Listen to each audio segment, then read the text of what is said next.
State government का जो एवेक्शन है आज का बात नहीं है, वो बीच बीच में करते रहते हैं। जहाँ जो ज़रूरत है पॉलिसी के मुताबिक वो लोग करते रहते हैं।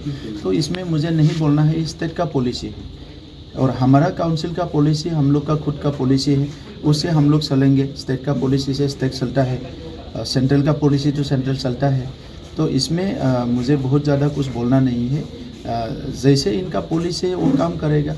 मुझे यही देखना है कि ये जो एवेक्शन हो रहा है वहाँ के लोग बोडोलैंड में ना आए, उधर ही रहे।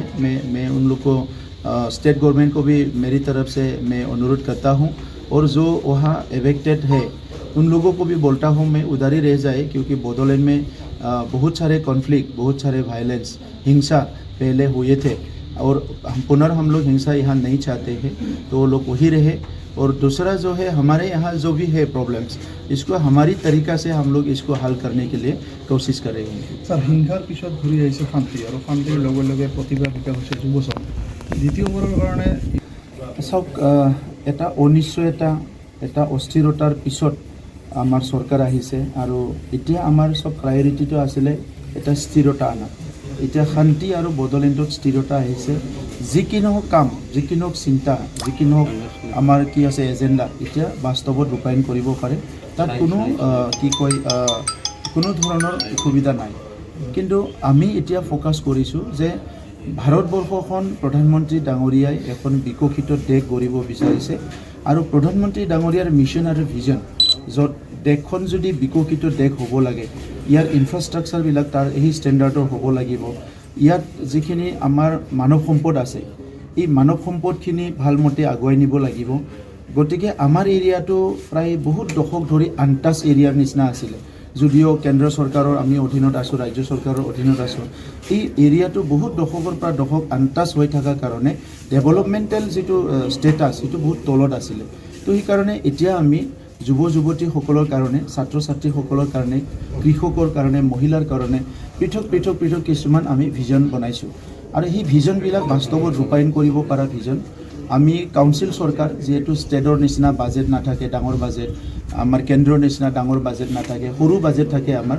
কিন্তু সেই সৰু বাজেটটোকে ভালকৈ খৰচ কৰি, ভালকৈ ব্যৱহাৰ কৰি আমি ফাউণ্ডেশ্যনখিনি এই 5 বছৰত কৰি ল'লোঁ। ফাউণ্ডেশ্যন আমাৰ হৈ গ'ল, শিক্ষাৰ ফাউণ্ডেশ্যন ভাল হৈ গ'ল। ৰিজাল্টবিলাক আপোনালোকে দেখিছে, মেট্ৰিক হায়াৰ ছেকেণ্ডেৰী ৰিজাল্টবিলাক লাহে লাহে ভাল হৈ আহিছে।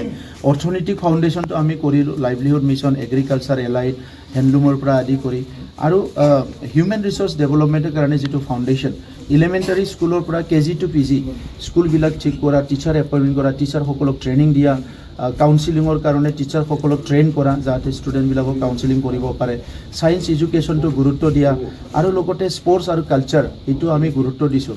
গতিকে ফাউণ্ডেশ্যনটো কৰিছোঁ। আৰু এটা বহুত ডাঙৰ বিষয়টোৱে হৈছে সমন্বয়, শান্তিৰ পিছত সমন্বয়। কাৰণ 26টা জনগোষ্ঠী একেলগে আছোঁ। কোনোবা জনগোষ্ঠী কাৰোবাৰ লগত কেতিয়াবা মনোমালিন্য হোৱা, সংঘাত হোৱা, এইবিলাক আগৰ সময়বিলাকত বহুত দেখিছিলোঁ। কিন্তু এতিয়া আমি চৰকাৰৰ পৰা প্ৰ'এক্টিভ ৰোল লৈছোঁ, যাতে কোনো এটা সংঘাত কাৰো জনগোষ্ঠীৰ লগত হ'ব নোৱাৰে।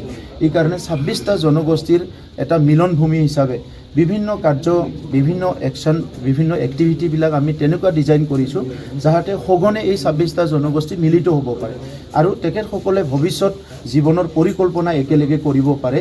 য'ত অকলে অকলে কৰি আগৰ সময়বিলাকত সংঘাত হৈছিলে, এতিয়া একেলগে হাতত হাত ধৰি যাব পৰাকৈ এটা পৰিৱেশ বনাইছোঁ, যিটো ফিউচাৰত এটা বিকশিত বড়োলেণ্ড গঢ়াৰ কাৰণে ফাউণ্ডেশ্যন এটা আমি লে কৰিছোঁ, আৰু সেইটো এতিয়া লাহেকৈ মজবুত হৈ উঠিছে।